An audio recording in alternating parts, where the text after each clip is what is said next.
Et de l'autre côté, mesdames et messieurs, au cœur international, vous avez Sarah Adja El Wadili. On s'est permis cette intro-là, parce que c'est le cas de le dire, on se permet cette intro-là, parce qu'aujourd'hui, c'est jour de fête. Nous sommes jour de Tabaski. Aïdel El... Adar. Ah, c'est Adar? Adar. Vous pensez que c'est El Kibir? Il y a El... Oui, Kébir. Kébir, c'est pas mouton, c'est Kébir. C'est la même chose. C'est Kébir, Adar, Kébir, ça dépend. Oui. Hein. Est-ce que sûr? On a mangé du mouton. Voilà. On a bien mangé le En tout cas, bonne fête à tous les Ivoiriens, parce que de plus en plus, ces célébrations elles ne sont pas que pour les communautés. C'est ça. C'est tout le monde, c'est toutes les communautés qui se retrouvent au partager. C'est des moments de cohésion, de partage. Et puis nos familles sont, je veux dire, mélangées. Moi, par exemple, ma mère et ma sœur, en tout cas ma sœur est musulmane, ma mère a été musulmane à un moment, mais depuis mon enfance jusqu'à présent, on continue de fêter la Tabaski, on tue le mouton à la maison. Exactement. C'est ça. Et c'est ça qui est beau en C'est Côte ça, d'Ivoire, c'est ça. c'est qu'on fête tous ensemble les grandes fêtes religieuses, qu'elles soient musulmanes ou chrétiennes. C'est vraiment très beau. On parlera de ce mouton-là qui a fait une déclaration, qui a dit « Je suis vraiment triste ». On dit « Pourquoi ?» Il dit « Parce que chez nous, on n'a pas tué le mouton. » Il ne savait pas, il n'avait pas encore acheté le mouton, il s'est posé la question « Mais où est donc le mouton de la maison ?» Il s'est oublié tellement il était habitué aux maisons des gens. Oui, il manque quelqu'un, excusez-moi, il manque quelqu'un sur ce plateau. S'il vous plaît, mesdames et messieurs, accueillons Sa Majesté El... Ouais, Fouari. Non, le refrain, on va changer ça pour toi. Mon Fouario. Bonsoir, comment allez-vous? Bonsoir, Brico, ça va très bien. Bonne fête, Tabaski. Merci beaucoup, Sarah. Bonne fête à toi. Bonne fête. Merci. Daouda, pardonnez-moi de dire ça, mais je ne m'attendais pas à vous voir vêtu comme ça. Bon. Je m'attendais à vous voir d'un majestueux bazin. Vêtu de En fait, majestueux je me bazin. suis rendu compte que, Brice, tu as des airs de rabat-joie. Voilà, j'ai passé 2 semaines en train de courir derrière mon couturier. J'ai fait le pied de grue. Hier, j'ai été m'asseoir devant son atelier. Et voilà. Le couturier est porté disparu. Ah non. Donc, voilà. Non, mais en fait, Daouda n'est pas chez un couturier, c'est un tailleur. Je t'ai tout dit d'aller chez les couturiers. Les couturiers, ils tiennent le Chez un délai. couturier, malheureusement, j'avais fait un bazin riche Jesner, brodé de la tête jusqu'aux pieds. Malheureusement, il a disparu. Mais Siriki, toi et moi, c'est fini en nous. Merci. Daouda vient d'annoncer ainsi la fin de sa coopération avec ce couturier, alias tailleur. Il s'appelle Sidi. Siriki le couturier. C'est vrai. Daouda, il faut pardonner, pardon. Voilà. C'est aussi des... Mais Daouda, bon, parce que quand même, pas de bazin aujourd'hui, mais il viendra ce bazin. Non, il viendra chez bazin. Inch'Allah. Inch'Allah, il viendra. aura la Néanmoins, on vérité a dans 3 mangé jours. le mouton, mélangé avec un peu de bœuf. Voilà, j'ai invité des amis, pas vous, on a mangé du cabri. Si, on est au courant. Ça prouve Voilà, quel on a niveau, mangé chez nous. quel Le niveau de niveau relation on entretient. Le niveau d'amour que tu as pour nous. On a mangé chez nous. Ben voilà, madame. Tu Bleu. sais, On a bien mangé. l'invitation de la Tabaski dépend de comment est-ce que nous avons été invités à la Pâque. À la Pâque, Élisée ne m'a pas invité, ni toi non plus, encore moins toi. Donc, comme c'est la rancune. Comme tu es musulman, Donc, c'est la tu vois, rancune. j'ai pas besoin. Donc, c'est la rancune. Oui, j'ai la rancune ténace. va. La religion ne dit pas ça. Il a fait ça en va. Bon, c'est pas grave. Mais en même temps, Daouda, on en parle, hein, parce que globalement, sur le prochain sujet, on parle de tout ce qu'il y a autour de la fête de Tabaski. On parle de la route. Oui, j'avoue que Sécurité routière. Il y a eu une campagne donc, du ministère des Transports pour inviter, j'ai failli dire inciter, mais inviter les uns et les autres à beaucoup plus de prudence pendant cette période. Mais bien sûr, déjà que sur cette voie de l'autoroute du Nord, pour moi qui viens de Boaké, ceux qui ont utilisé l'autoroute du Nord il y a quelques semaines avant, il y avait un véhicule qu'on appelle ça, j'ai oublié le produit. Dans la là. carte, c'est dans la carte. Voilà, qui a versé de l'huile sur la route. Tu vois, Oui, c'était l'huile de glissant. Même encore à la période des fêtes, encore, c'était toujours encore glissant. Donc, franchement, j'avoue que je tire mon chapeau au ministère du Transport qui incite les transporteurs à aller doucement, d'autant plus qu'il y a trop d'accidents ces temps-ci, en tout cas. Ouais. Sincèrement. Parce que justement, pendant les périodes de fête, tout le monde se dit, bon, on peut se laisser aller. Alors non, il faut rester prudent, il faut demeurer prudent. Effectivement, je m'entends Yam Sokro, vous parlez de cette chaussée glissante-là, et c'était réel. Il a fallu vraiment beaucoup de dextérité pour passer cette zone-là. Surtout qu'il pleuvait, la visibilité était réduite, la chaussée était glissante. Ben, tous les indicateurs de... C'était une véritable imprudence. Je veux dire, comment des coques de noix de cajou se retrouvent sur la chaussée. Et derrière, bon, tu as parlé du produit très abrasif qui a rendu la chaussée glissante, mais derrière, c'est la responsabilité aussi de, je ne sais pas si c'est un camion, d'une entreprise qui se trouve dans la zone qui a permis d'avoir cette situation un peu difficile pour les automobilistes. Mais on a eu des accidents, on a même vu une BM glisser complètement hors de la chaussée, même des 4x4. Bah oui. C'est une véritable imprudence, donc c'est vraiment rappelé encore à Mais il n'y a pas faire attention. vous parlez de ce fait-là concernant la chaussée, mais moi j'ai dû être obligé de faire un dépassement assez difficile pour pouvoir parler à un conducteur de camion qui transportait donc des ordures, qui nous a balancé la moitié de sa cargaison. Ouais. Mais Brice, justement, ce sujet-là nous permet vraiment d'aborder des points qui pour moi sont très, très, très importants. Cette indiscipline notoire et puis, je dirais en fait ce système de je m'en foutisme qui anime un peu tous ceux-là qui transportent soit des ordures, soit du béton, soit des noix de coque. Mais moi, je ne peux pas admettre que les pouvoirs publics, l'État de Côte d'Ivoire, avec nos impôts, réalise des infrastructures d'une certaine qualité et que des individus au mépris de l'intérêt public détériorent ces infrastructures. Déjà, quand vous prenez le pont, le troisième pont, quand vous quittez le boulevard VG, vous montez sur le troisième pont, remarquez bien, vous allez voir qu'il y a des débris de béton qui sont versés sur le bitume et donc il faut même que quand tu passes dessus tes pneus, tu vois, tu entends des bruits. Mais tu parce sens que justement, le sable qu'il verse, quand l'eau de pluie arrive... Exactement, c'est ça. Et ça détériore le bitume. Quand vous passez vers le quartier Paillé, là où j'habite, mais il ne se passe pas de jour sans que vous ne soyez en contact, je vous dis bien, avec des tas d'immondices sur le bitume. Parce que là, c'est la voie des gros camions qui prennent le bitume, qui s'en vont le déverser à Kosiouin. Et quand ils passent là, il n'y a aucune bâche là-dessus. Ça veut dire, avant d'arriver à Kosiouin, ils ont déversé la moitié de leur cargaison à Abidjan. Exactement. Et ça n'émeut personne, personne ne les interpelle. Ils sont libres de faire ce qu'ils ont envie de faire et ça continue. Mais ce n'est pas possible. Soit on décide d'appliquer nos lois, soit on décide de les appliquer et puis on rentre dans un foutoir total. Surtout en plus que la loi prévoit des sanctions pour tous ceux ou toutes celles qui détériorent l'infrastructure publique. Mais alors là, en même temps, il faut dire que l'État ne peut pas tout. Parce que je vais dire, vous avez des policiers, même stationnés chaque 30 km. Non, l'État ne peut pas tout, mais on a des caméras de surveillance. Je veux dire, on le voit au quotidien. Je veux dire, on ne peut pas dire que l'État ne peut pas tout, alors que, comme Élisée le dit, il suffit juste de respecter les règles qu'on s'est établies. Quand on parle de camions qui transportent du sable ou qui transportent, par exemple, du bois ou des ordures, il y a des normes à respecter, il y a une loi à respecter. Mais tu sais que ça fait partie de la sécurité routière. Oui, c'est extrêmement important. Mais moi, c'est à ce moment-là que je vous assure que, quand je vais le dire, c'est que Brice va se fâcher, mais c'est à ce moment-là que Mme Anne Désiré Bouloto me manque.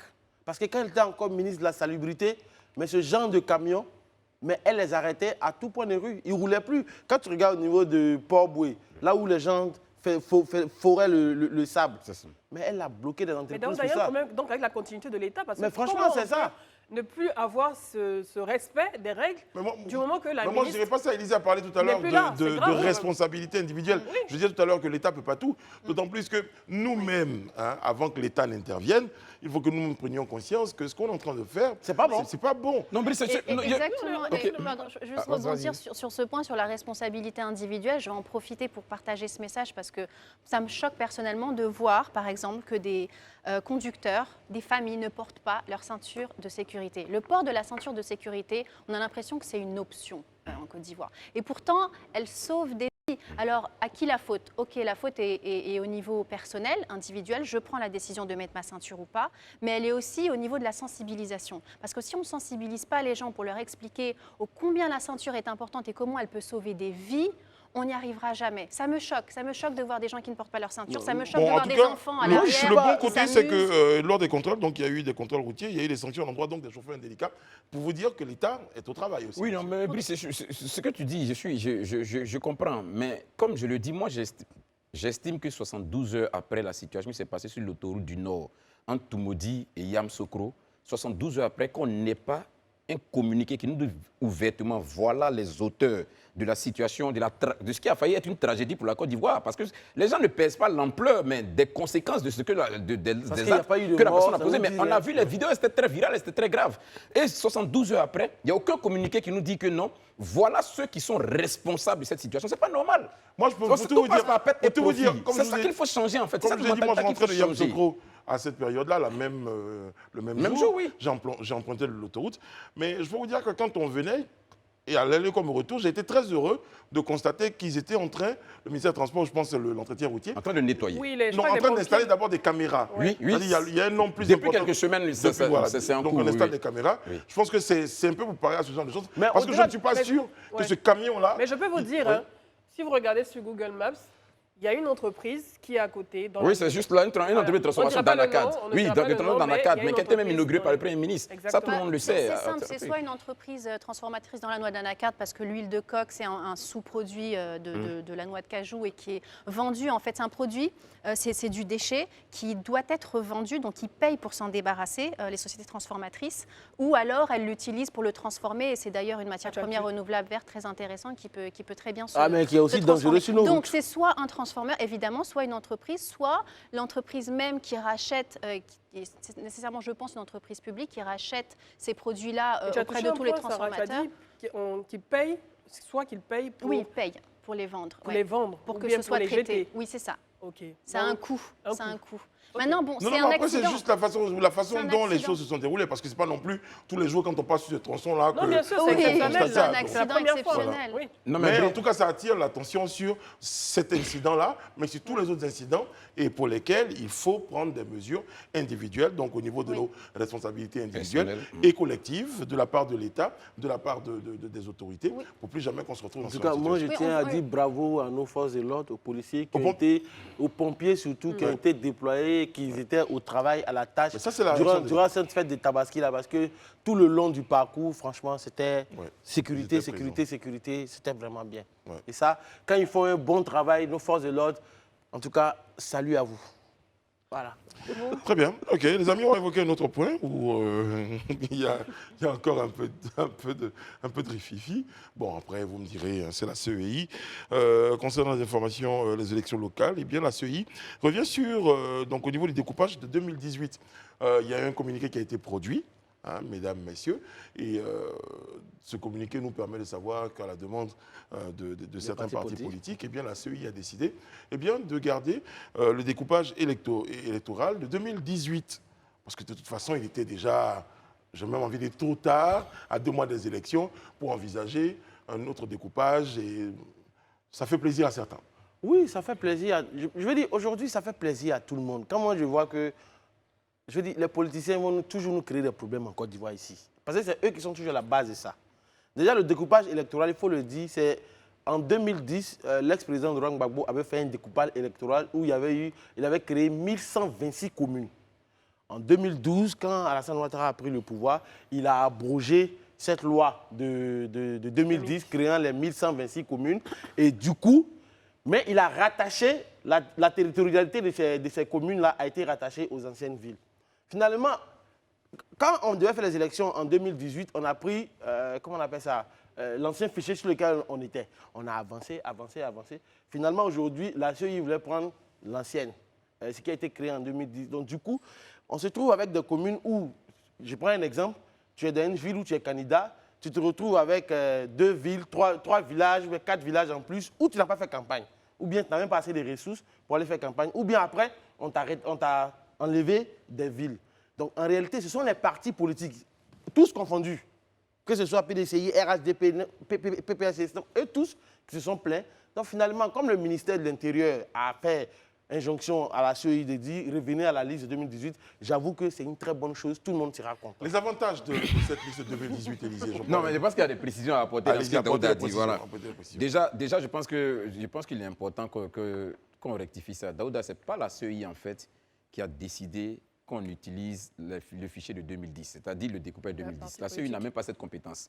C'est le ministère des Affaires étrangères. L'intérieur ou l'étranger? Pardon, de l'Intérieur. Le ministère pour toi aussi. Voilà, le ministère de l'Intérieur. Merci, Intérieur. C'est le ministère de l'Intérieur, effectivement, qui a pris cette décision. La CEI n'a pas compétence à décider. Donc, c'est le ministère de l'Intérieur avec qui la CEI discutait d'abord depuis même quelques mois pour savoir exactement quel était le fichier. Voilà qu'on devait. C'était le découpage de 2010 ou le découpage de 2018. Comme Daouda l'a si bien expliqué, parce qu'il est bon quand même de faire de la pédagogie, cette situation, à mon sens, était une situation qui n'avait vraiment pas sa raison d'être. On ne peut pas avoir fait des élections sur une base en 2018. on vient en 2023, on doit faire des élections et on nous demande de repartir sur des normes de 2010. Ça ne tient pas la route. Qui demandait ça? C'est ce que dit le ministère de l'Intérieur. Donc, il n'y avait rien de cohérent en fait dans cette situation. C'est mieux qu'on reste sur le fichier de 2018. Mais au-delà de ça, moi je dis que quand on sort des élections comme la municipale et régionale, il est important que les pouvoirs publics, en accord avec les partis politiques, s'asseyent pour réfléchir sur le découpage électoral, le découpage même administratif. Parce que la réalité de 2010 n'est pas la réalité de 2023. On était en 2010 avec 12 ou 13 millions d'habitants. Aujourd'hui, on a 30 millions d'habitants. Il y a des localités qui étaient des villages d'à peine 300 personnes, qui aujourd'hui sont devenus plus que des départements de 2300 et quelques personnes qui y vivent. Ça ne peut plus être considéré comme les mêmes choses. Donc, le découpage territorial, c'est quelque chose qui doit être dynamique. C'est-à-dire qu'il faut que le pouvoir public comprenne une bonne fois pour toutes, que tout ne doit pas être politique. Mais pour une question d'organisation de l'État, il est bon que ces fichiers-là soient révisités à chaque fois. Parce que les réalités changent. Elles sont dynamiques. Donc ça, moi, je dis, on va partir pour éviter vraiment qu'il y ait des histoires avec le découpage de 2018. Mais quand on sort de ce découpage, au regard de la réalité du terrain aujourd'hui, je pense qu'il y a nécessité que les pouvoirs publics et les partis politiques s'asseyent pour redéfinir le découpage administratif. C'est important. Je veux dire, à 2 mois des élections municipales et régionales, venir demander aux partis politiques tous bords confondus, de s'aligner et de respecter un nouveau découpage électoral qui a été fait depuis 2010, ce n'était pas jouable de toute façon. Donc je comprends pourquoi tous les partis finalement se sont alignés pour dire non, on ne veut pas, et d'avoir maintenant ce rétropédalage du ministère de l'Intérieur qui demande à la CEI d'arrêter tout. Élisée, vous dites le fichier électoral de 2018, pour vous le découpage électoral, il est obsolète. Parce qu'il y a beaucoup de choses, de réalités qui se sont mises en place. Oui, de 2010 à 2018 à aujourd'hui, il y a... Sauf que Mme Bleu, tout à l'heure, évoque le fait que les partis politiques disent non, nous, on veut rester sur le découpage 2018. Ce qu'on dit, c'est qu'en 2010, il y a eu des communes qui ont été créées. Mais ces communes, selon le président Alassane Ouattara en 2012, n'étaient pas économiquement viables. Et ce qu'Élysée dit, c'est qu'aujourd'hui, nous sommes en 2023. En 2010, on était à quoi? 22 millions d'habitants. Aujourd'hui, on est à 29 millions, voire 30 millions. Donc, du coup, ces communes-là, les gens ont augmenté dedans. 2000, 3000. Il y a des villages qui sont devenus pratiquement plus qu'une sous-préfecture aujourd'hui. Donc, du coup, il dit qu'il faut reconsidérer, en fait, aujourd'hui, celles qui n'avaient pas été prises comme communes avant, il faut les prendre désormais comme communes. Ça aurait pu être fait après l'élection de 2018, tout simplement. Voilà. Ça aurait pu être mis en place dès l'élection de 2018. Donc, le problème, en fait, c'est le timing. C'est le timing. C'est le timing qui n'est pas bon. Dites à un point, c'est vraiment le temps. Quand on voit le temps que ça prend, juste la liste électorale pour mettre d'accord tous les partis politiques, donc j'imagine même pas un découpage territorial. Tu t'imagines, on te dit, je suis dans la commune de Pobouin. Il y a peut-être 17 villages. Quand on fait le découpage, on va en 2010, on va me rajouter peut-être 7 autres villages, par exemple.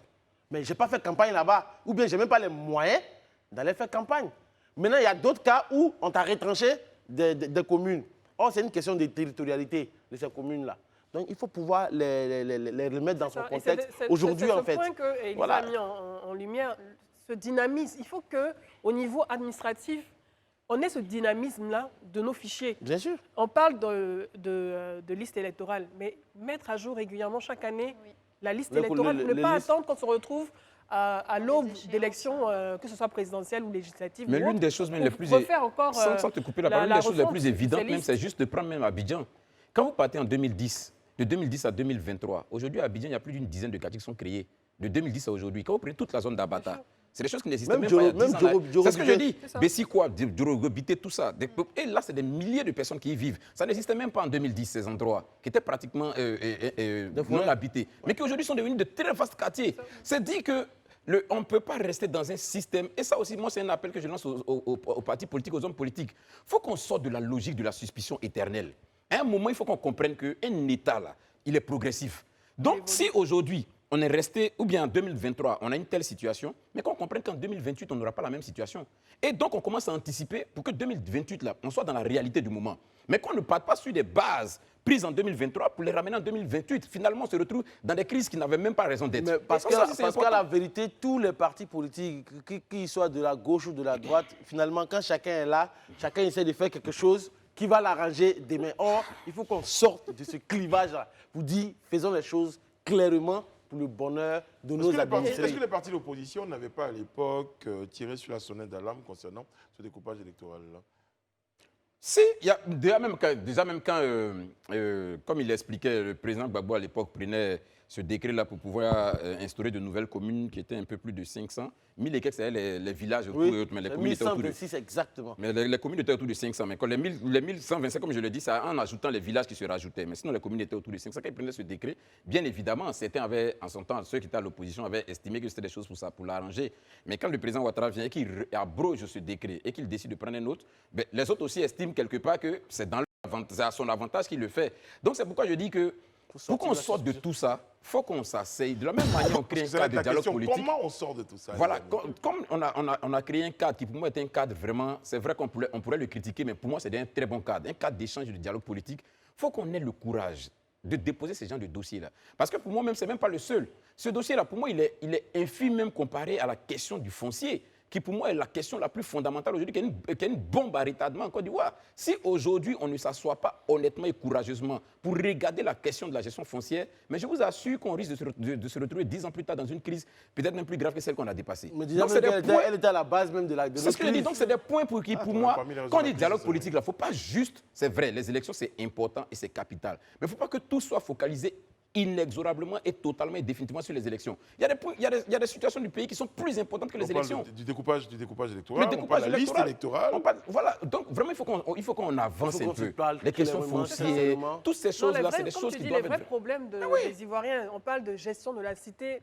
Là, on est toujours dans des histoires de problèmes de personnes, qui a fait ci, qui a fait ça. Mais à un moment donné, il faut qu'on se concentre réellement sur les véritables problèmes des Ivoiriens et qui peuvent être des points alarmants et qui peuvent dégénérer par la suite dans les années à venir. Donc, c'est important. Du coup, ça va nous éviter des crises interminables, des suspicions interminables. Et donc, au sortir de ces élections municipales et régionales, la CEI, le ministère de l'Intérieur et les partis politiques, comme tu l'as dit, doivent trouver ce cadre-là pour discuter rapidement et surtout mettre en place ce décret de 2010. Bon, les amis, comme on a encore quelques minutes avant le JT, on parle un peu de, selon vous, l'ambiance avant les élections. Les élections, c'est on va dire quoi, globalement dans 2 mois. Est-ce que vous avez l'impression, la pré-campagne, les états-majors, est-ce que vous avez l'impression que les partis politiques s'organisent pour... Ils s'organisent très fort parce que quand déjà on regarde au niveau de Daokro, M. Assaouré qui a fait une sortie là-bas, dernièrement, il y a, comment il s'appelle, M. Katina qui a fait une sortie qui a dit qu'il est le seul à même de discuter avec le pouvoir sans compromission. Je veux dire, à Yopougon, on voit tous les jours M. Adama Bictogo, M. Diaoufoué et le fils du président Michel Gbagbo qui sont en train de faire bouger les lignes. Les gens sont en pré-campagne et quand tu regardes même les cadres même qui sont hors qui ne sont pas à Abidjan, mais chaque semaine, ils vont au village, ils vont dans les régions pour aller galvaniser les troupes. On le voit. Je veux dire, chacun est en train de préparer ces éléments de langage pour cette campagne. De toute façon, une chose est certaine, hein, ça veut dire qu'aujourd'hui, tout le monde est unanime sur un fait, c'est que les élections sont pour le 2 septembre. Ça, on ne peut plus revenir dessus. Voilà, il n'y a plus rien à refaire à ce niveau-là. Donc, les uns et les autres choisissent leur stratégie. Il y a certains qui... Parce que là aussi, il faut reconnaître qu'au regard de la... Il y a tout le monde qui est dans son voilà, village. au regard de la loi, quand même, tu ne peux pas ouvrir les campagnes tant qu'on n'a pas encore donné. Voilà, c'est-à-dire officiellement, on n'a pas ouvert les campagnes. Donc aujourd'hui, comme il le dit, c'est des pré-campagnes, c'est vraiment des systèmes pour attirer... de proximité. Les familles ont eu beaucoup de moutons. Voilà, pour attirer les populations, un peu ça, voilà, les gens qui ont eu des moutons et autres, tout ça. Dans certains quartiers, il y a des candidats qui ont fait des graines de thé avec les gens du quartier, les méchous de moutons, tout et tout. On a vu que la générosité... On se rappelle des populations à ce moment-là. On a vu que la générosité des uns et des autres a subitement augmenté. C'est déjà l'avantage des populations, c'est déjà une très bonne chose. Mais moi, l'idée que je dis, c'est qu'aujourd'hui, je profite de ce moment-là en fait, pour dire aux populations, regardez sincèrement, ne regardez pas aux dons qu'on vous fait maintenant. Regardez concrètement à ce qu'on va vous apporter après. Je te comprends, mais le gars, il a faim. Il n'a même pas de trucs actuellement. Le problème, moi, je le dis, je l'ai toujours dit. Mange d'abord. Tu manges. Fais-toi plaisir. Fais-toi plaisir maintenant. Voilà. Et puis après, quand tu vas aller voter, vote juste. En ton âme et conscience. En ton âme et conscience. Ça va, je vous entends. Oui, ben, la date des élections approche vraiment à grands pas. Bon, en même temps, il reste quand même 2 bons mois. Et j'ai l'impression qu'on n'est peut-être pas encore à l'abri de petites surprises, de candidatures indépendantes. Je suis très... De défections dans les états-majors. C'est ça, je me dis ça peut encore arriver à tout moment. Je suis très attentive en tout cas aux partenariats, aux alliances qui se forment. Et je suis très curieuse de voir comment ça va évoluer. C'est bien évoluer. que vous évoquiez ce point-là, on va terminer là-dessus. Les partis politiques ont présenté les candidats aux candidatures.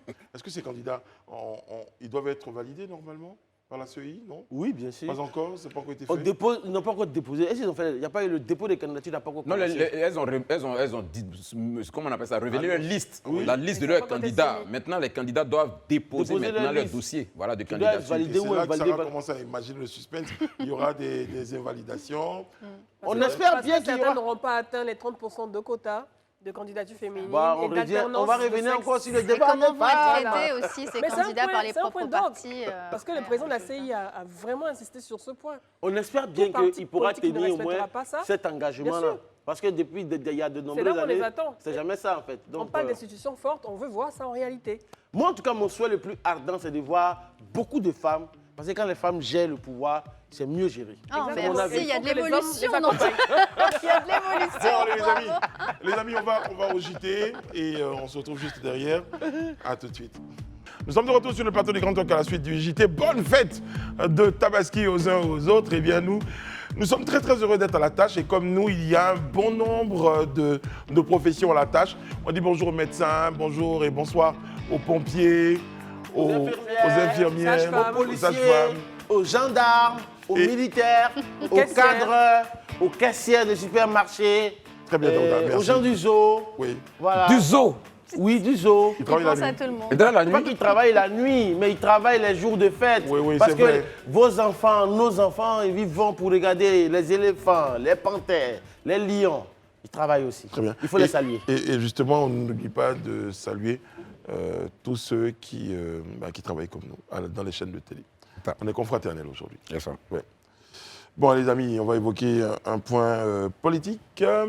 Celui-là concerne le PPACI qui, hier, s'est réuni et donc à l'issue de la rencontre, un communiqué a été proposé. On va regarder un extrait de ce communiqué-là. On revient juste après pour le commenter. Alors, mesdames et messieurs les journalistes, merci pour votre attitude, pour votre prompte réponse à notre invitation de dernière minute.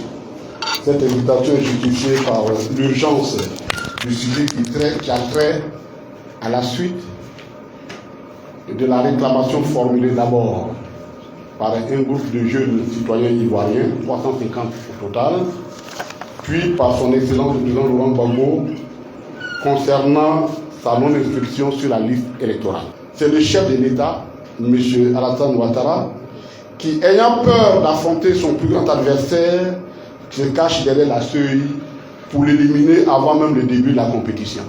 Accentue la présomption de caporalisation de la CEI par le chef de l'État et son régime.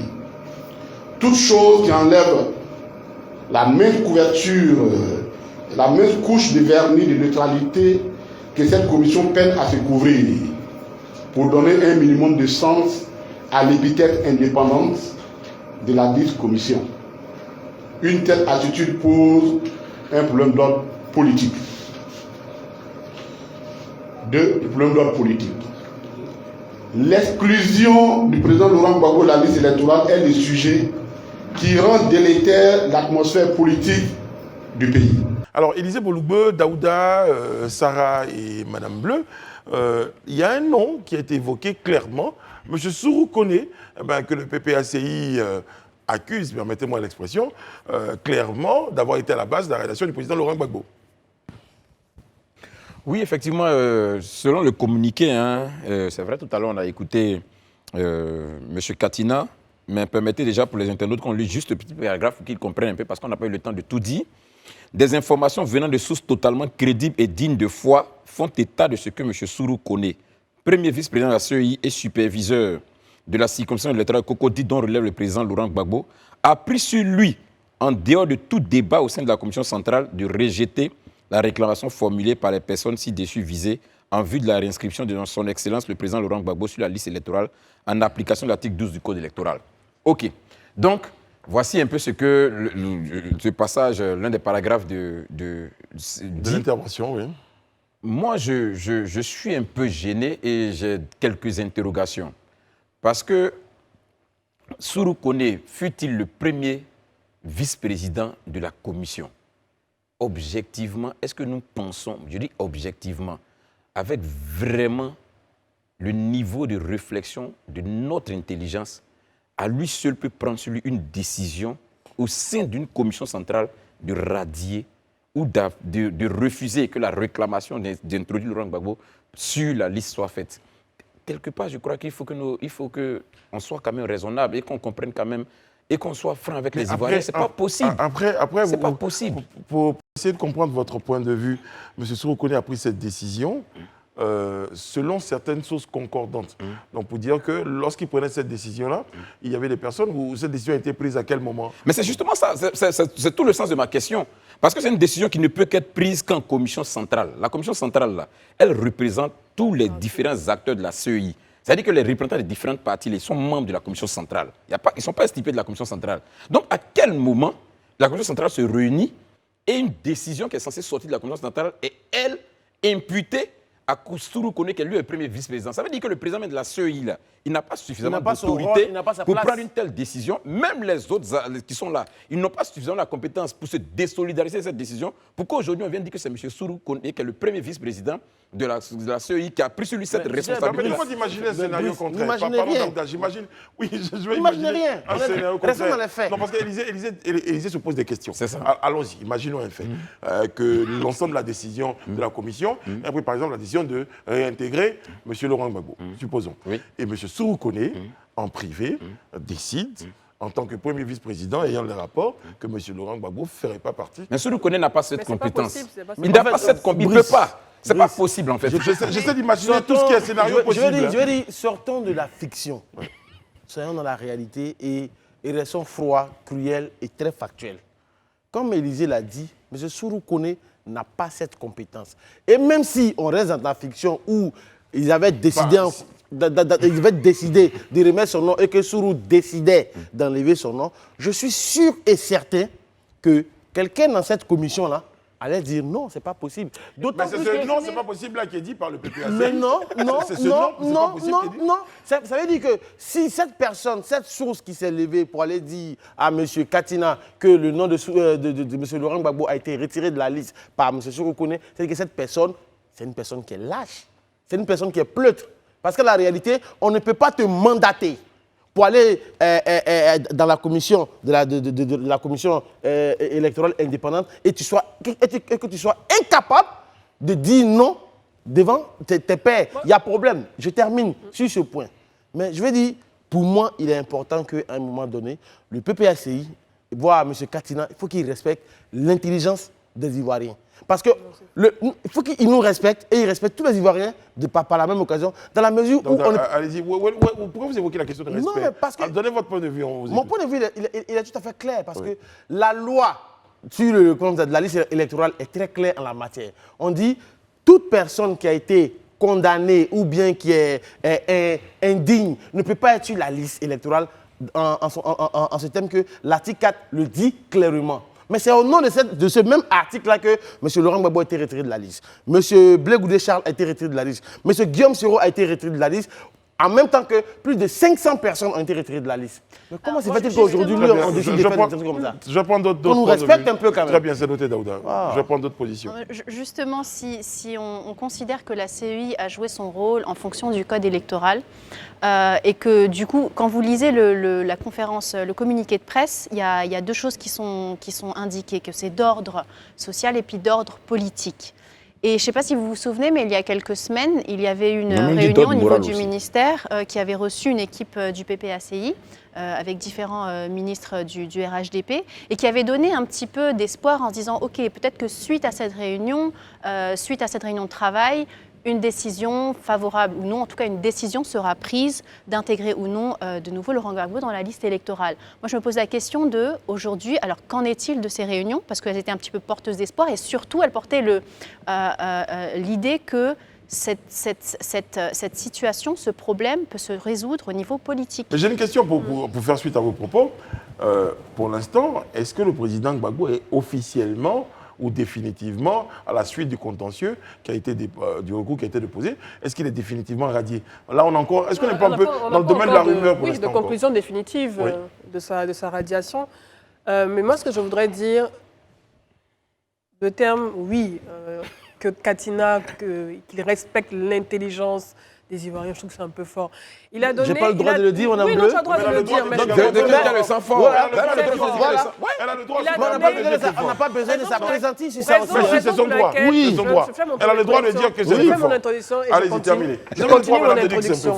Je continue mon introduction.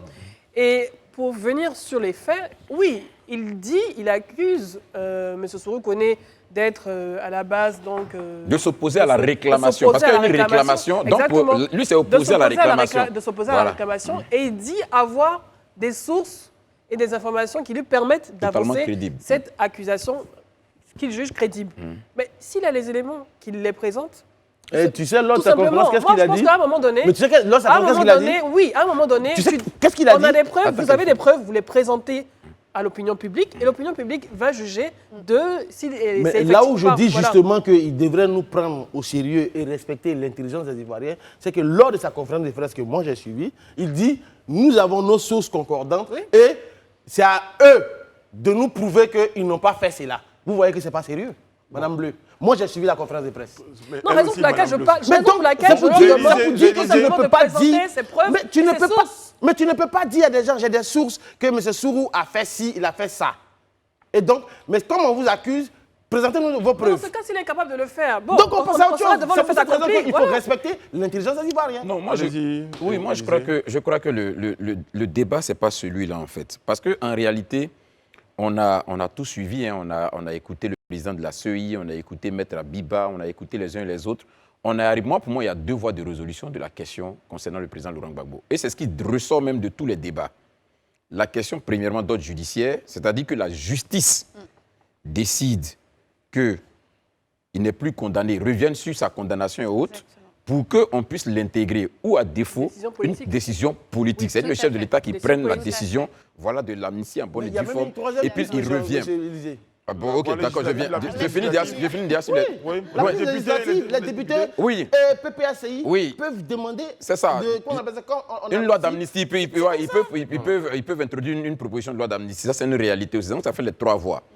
Mais quand on me dit ici qu'il y a une réclamation qui a été soumise, certainement dans le cadre du contentieux, et que la commission est venue, parce que c'est ce que ça suppose, le comité, la commission statue donc sur les réclamations, et concernant la réclamation relative à l'introduction du président Laurent Gbagbo sur la liste à nouveau, Soro Kone décide unilatéralement, parce que c'est ce que moi j'entends dans le truc, de s'y opposer et que cela ne se fasse pas. Mais il y a un problème, parce qu'on sait comment les décisions sont prises en commission centrale. Même le président de la CEI, il ne peut pas unilatéralement décider d'une décision au niveau du truc et puis il prend un décret. C'est pas possible. C'est même pas possible. Il y a des décisions qui sont prises dans la commission centrale.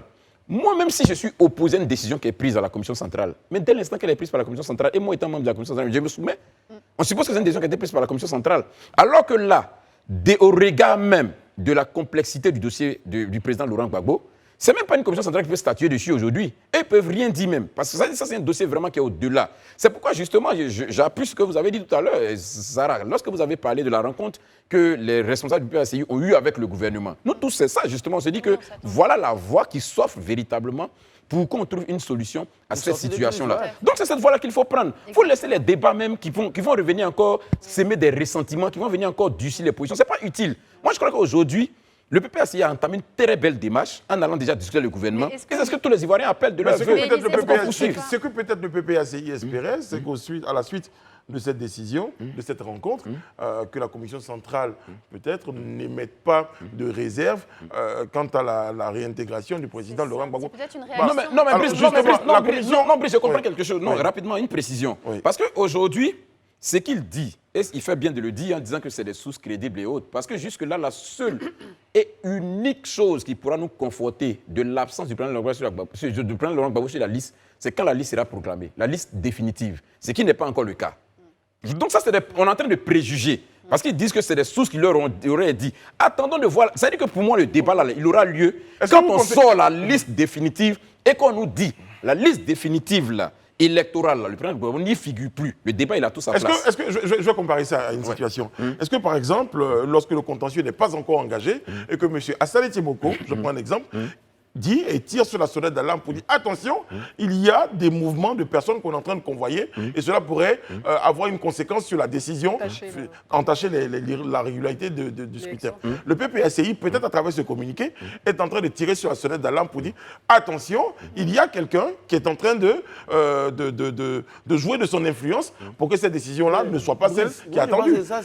Mais ce n'est pas la commission qui peut prendre cette... En fait, là où je veux faire comprendre aux Ivoiriens, ce que je veux comprendre, le message que je veux donner, ce n'est pas la commission de prendre la décision de l'intégration de Laurent Gbagbo sur la liste ou non. La commission n'a pas cette compétence. Non. La commission centrale de la CEI ne peut pas. Les seules personnes qui peuvent, parce qu'il y a 3 voies qui existent là. C'est la voie judiciaire, la voie législative et le président de la République, c'est-à-dire la voie politique. Voici les 3 voies. Allons dans le sens contraire. Oui. La commission pourrait réintégrer le président Laurent Gbagbo ou pas? Si elle reçoit de la justice, un nom est des actes de la justice qui lui demandent de le faire, qui lui donnent la possibilité de faire. Mais ce n'est pas du président, ou bien il y a un projet de loi qui a été instauré à l'Assemblée nationale par les députés pour dire amnistier M. Laurent Gbagbo que le président va signer, ou bien soit on prend, comme on l'a fait en 2010, candidat exceptionnel, faire de lui candidat exceptionnel au nom de la paix et du dialogue politique. On va à autre chose. Donc, on peut dire que ni M. Sourou qu'on est en train de présenter, M. Sourou, même avec toute sa bonne volonté ou sa mauvaise volonté, n'a d'influence sur le résultat de l'intégration ou pas du président Laurent Gbagbo. Le candidat ne remplit pas les critères, finalement. Pas du tout. Voilà les 3 positions qui sont là. Je vais peut-être un peu loin dans mon esprit, mais peut-être que ces réunions qui ont eu lieu n'ont pas abouti à quelque chose de concret, que le PPACI le ressent et qu'ils viennent peut-être avec un communiqué aujourd'hui assez négatif, où il n'y a pas vraiment de perspective très positive. Mais je pense que dénoncer. La réunion dont vous parlez, mais c'est une réunion qu'ils ont eue avec le Premier ministre Patrick Kachi à la primature. Il y a peut-être eu d'autres échanges derrière. Le Premier ministre Patrick Kachi qui a été le président du dialogue politique durant tout ce temps. Donc, mais je pense qu'au sorti de ça, il a été clair avec eux pour leur dire la même solution que tu viens d'énumérer, ce sont les mêmes solutions qu'il a énumérées à ces personnes-là. Pour leur dire, voici les solutions qui sont là. On espère qu'il y aura une sortie de crise politique de cette situation. Bon, on n'était pas là non plus, donc on ne peut pas vraiment Mais on a eu un compte rendu, Sarah. Oui, mais aujourd'hui, ce communiqué, il n'a pas l'air d'être très Non, mais c'est normal, positif. Le PPACI est dans sa mouvance tout le temps, créer la suspicion à tout moment, créer la tension à tout moment. Ne tire pas aussi une conclusion assez hâtive. Ce n'est pas une conclusion hâtive, parce qu'à chaque fois, le PPACI nous a habitués à ça quand même. Non, mais ils ont le droit de s'exprimer. C'est leur droit, mais je veux dire, il faut éviter ces suspicions en un point fini à l'orée d'une élection qui arrive dans 2 mois. Parce que c'est inquiétant. Mais de quelle sonnette d'alarme on parle, Madame Bleu? Mais d'accord, moi je respecte votre point de vue. En estimant que c'est de la poudre de perlimpinpin, vous dites ce que vous voulez. Franchement, c'est la poudre de perlimpinpin. Mais le PPACI estime, de sources concordantes, avoir les... Lui seul, il a cette source qui présente la source. Brice, voilà la solution que moi je propose. Ou que j'aurais proposé si d'aventure j'étais dans les instances du PPACI. Au lieu donc que je brandisse un tel communiqué aux yeux du monde et de l'opinion nationale, ce que j'aurais fait, si effectivement, comme Edith l'a dit, j'ai des éléments factuels qui démontrent par A plus B qu'il y a une volonté manifeste d'un des acteurs clés de la CEI de pouvoir ne pas permettre de donner suite à une de nos préoccupations, mais on a ouvert un dialogue avec le Premier ministre, avec le gouvernement. Je saisis les gars, je leur dis, attendez, il y a quelqu'un, pendant qu'on est en train de dialoguer pour trouver une solution, il y a quelqu'un qui, lui, déjà est en train de s'activer pour saboter éventuellement quelque chose qui pourrait être un souci pour nous. Moi, je suis c'est simple. Vous me direz que je suis dans la science-fiction. Sors de la science-fiction. Non, je reste factuel. Peut-être. Peut-être que ce que vous évoquez là, dans une première... Moi, si j'étais dans les instances du PPACI, j'aurais dans un premier temps fait un communiqué pour alerter l'opinion publique et dans une seconde étape, j'aurais parlé de ce que vous évoquez là tout à l'heure. Mais moi, je pose une question toute simple. La seconde étape, en partant parler à celle que ça veut dire que ce que je viens de dire, quand je mets ça en seconde étape, c'est pour trouver quelle solution? C'est pour aboutir à quoi? À la réintégration du président. Mais alors que tu sais que la commission centrale de la CEI, malgré sa bonne foi, ne peut pas inscrire Laurent Gbagbo sur la truc, que la seule personne qui est capable de le faire, c'est le volet politique avec la signature. Mais pourquoi je laisse ça et puis je vais faire de la dissertation de l'autre côté? Peut-être que, vous appelez la dissertation, peut-être qu'il y a une volonté au niveau du PPACI, qu'il a déjà fait depuis longtemps, de mettre en cause et en doute les personnes ou le fonctionnement de la CEI, en estimant que on est dans de la diversion, Brice. On est dans de la diversion. Allons directement au problème. Oui. Je veux dire, ok, peut-être que la décision politique, on ne va pas l'avoir maintenant. On aurait pu l'avoir lors du 31 décembre, lors du discours du président, la présentation des vœux. Peut-être qu'on ne l'aura pas maintenant, mais pour le dialogue politique, je pense qu'on peut toujours ouvrir. On a une superbe occasion qui est en train de venir. On a même la fête d'indépendance. La fête d'indépendance. Le 7 août, ça peut être même le moment d'annonce de quelque chose d'assez... Tout est possible. On est à 2 ans des élections en plus. Le dialogue politique, on peut toujours le rouvrir. La table des négociations... C'est pas fermé. Après, c'est de sortir de... Je veux dire, c'est vrai qu'il y a un peu d'ego aussi, il faut le comprendre. On parle de partis politiques, mais revenir à la table des discussions, parce que si ce point d'achoppement n'est pas, on va dire, réglé, je pense qu'on peut courir vers des tensions, malheureusement. Mais Madame Bleu, faisons les choses simplement. Au lieu de parler de négociations, de discussions, de table de discussion. Je veux dire, moi, mon souhait le plus ardent aujourd'hui, c'est de voir des députés PPACI à l'hémicycle porter un projet de loi clair et net. Parce que est-ce qu'ils reconnaissent cette condamnation? Permettez que je termine. Permettez que je termine. S'il vous plaît. Parce que j'arrive pas à comprendre. Ces mêmes députés à l'hémicycle, que ce soit PDCI, PPACI, PDCI, se sont tous unis à l'unanimité pour voter M. Adama Bittogo, président de l'Assemblée nationale. Ils pourraient s'unir au nom de l'union sacrée de la Côte d'Ivoire, de la cohésion, et dire, franchement, veuillez amnistier M. Laurent Gbagbo au nom de la paix. Pourquoi ils ne le font pas? Mais chaque fois, on est à coup de communiquer, on se lance des coups de communiquer. Finalement, ça crée une suspicion dans la population. Chacun commence à avoir peur. Ce n'est pas nécessaire. Mais donc, peut-être, hein, je suis en train peut-être de... Toi, tu aimes trop les peut-être pas. Exactement, exactement. Mais les peut-être font partie de la vie. Il faut envisager plusieurs possibilités. Non, moi, je préfère rester factuel. C'est normal. Le PPACI, en demandant l'amnistie, est-ce que ce n'est pas une façon de reconnaître implicitement que ce qu'on reproche à leur leader est avéré, quand on sait que le plus grand combat du PPACI, c'est de démontrer que le président Laurent Gbagbo a été injustement sorti de la liste? Peut-être que c'est pour ça que cette démarche n'est pas encore enclenchée. Exactement. Bon, il y a comme une si on reste dans cette dynamique-là, je pense que... Ah, vous dites peut-être aussi? Non, moi, oui, je dis peut-être, parce que je m'inscris dans ton histoire de peut-être, mais moi, je préfère rester factuel. Aujourd'hui, il faut aller au-delà de nos égos. Il faut aller au-delà de nos ressentis au niveau des combats personnels.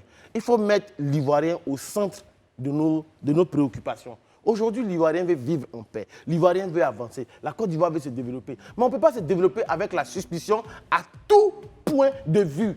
Si on peut régler un problème, comme Élisée le disait tantôt, au lieu d'aller si loin pour aller chercher une solution, pourtant tu as la solution juste à côté de toi, demander une amnistie claire et simple, demander un projet de loi qui va donner l'amnistie, ou bien à ce qu'on utilise un article spécial que le président seul peut utiliser pour qu'on ait à des solutions. Pourquoi chaque fois se battre pour cela? Bon, il dirait... Sur ces points positifs. Bon, là, tu es dans la suspicion, dans la supputation. Donc vous dites, eux vont chercher la suspicion pour dire, remettez... On dit également, une petite décision, sans forcément qu'il y ait tout ça, pourrait également résoudre la situation. Prions Dieu. Mais bien sûr. Par exemple. Oui, je pense que je me rappelle encore des discours de M. Katina, même quand ils sont sortis des audiences avec le Premier ministre. Il a dit que le Premier ministre est le porteur du dialogue politique. Et justement, on est face à une situation qui nécessite quand même qu'on active les leviers politiques. D'où leur présence devant comment on appelle, la représentation du gouvernement, devant le Premier ministre et les autres, pour qu'on puisse trouver une solution à une situation qui est posée. Mais quand je finis de dire ça, parce que vous voyez, quand vous ouvrez plusieurs fronts à la fois, finalement, ça devient un brasier. On ne sait plus où donner de la tête. Et les premières personnes qui psychologiquement sont affectées par cette situation, c'est les populations. Qui, elles, tout de suite, déjà commencent à rentrer dans leur coquille parce qu'elles ont encore le spectre de ces violences, de tout ce qui s'est passé, en fait, il y a 10 ans de cela. On n'est pas encore loin de tout ça.